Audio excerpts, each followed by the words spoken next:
ఏడాది కావస్తా ఉంది.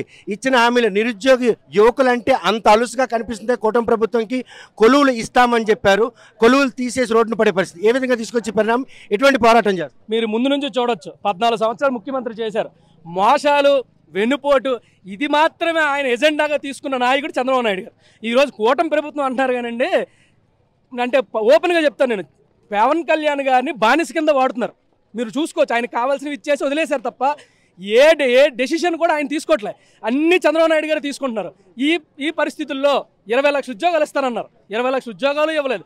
ఇవ్వలేని పక్షంలో 3,000 రూపాయలు భృతి ఇస్తానన్నారు, 3,000 రూపాయలు ఇవ్వలేదు. ఇవి పోగా 4 లక్షల మంది ఉద్యోగాలు తీసేశారు, 2,66,000 మంది వాలంటీర్లు తీసేశారు, అవుట్సోర్సింగ్ ఉద్యోగాలు తీసేశారు, ఎండి వెహికల్స్, రేషన్ డిపో వెహికల్స్ తీసేశారు, వైన్ షాపుల్లో పనిచేసిన వాళ్ళు తీసేశారు, అలాగే వైద్య సిబ్బంది, వెటనరీకి సంబంధించిన కూడా తీసేశారు.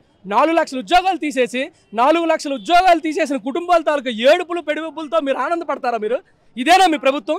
ఈ ప్రభుత్వాన్ని ఇలాగే కొనసాగిద్దాం అనుకుంటున్నారా? 2 సార్లు 2 బడ్జెట్లు రిలీజ్ చేశారు, ఒక బడ్జెట్లో కూడా డబ్బులు ఇవ్వలేదు. 1,60,00,000 మంది నిరుద్యోగులు ఉన్నారు.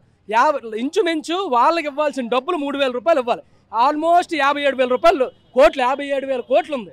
అంటే 2 బడ్జెట్లు కలిపి సుమారు 1,50,000 కోట్లు ఎంత ఉంది. ఎప్పుడు ఇస్తారండి మీరు? ఎవరు? పోనీ అది కాదా, విద్యార్థులకి సంబంధించి ఫీజు రియంబర్స్మెంట్లు ఎవరు, వసతి దీవెన ఎవరు, విద్యా దీవెన ఎవరు, ఎవరు ఏం చేద్దామనండి? అంటే రానున్న తరంలో యువతకి మీరు అన్యాయం చేసి, ఎవరు కూడా మంచి పాత వేసుకోవడానికి మీరు దారి ఇవ్వకుండా అన్యాయాలు చేసి ఎన్ని కుటుంబాలు రోడ్డుకి ఈడుస్తారు? అంటే రోడ్డుకి ఈడ్చి మీరు సంతోషపడతాం అనుకుంటున్నారా? ఈ పరిస్థితులు ఏం చెల్లవు. మేము బయటకు వచ్చాం, సంవత్సర కాలం టైం ఇచ్చాం, సంవత్సరం అయిపోయింది, మేము బయటకు వచ్చాం. ఈరోజు ఇదే ప్రభుత్వం ఇచ్చిన మాట నిలబెట్టుకోకపోతే ఈ పరిస్థితులు ఇంకా ఎక్కువ ఉంటాయి. రెడ్ బుక్ రాజ్యాంగం లేదు, గడిది గుడ్డు లేదండి.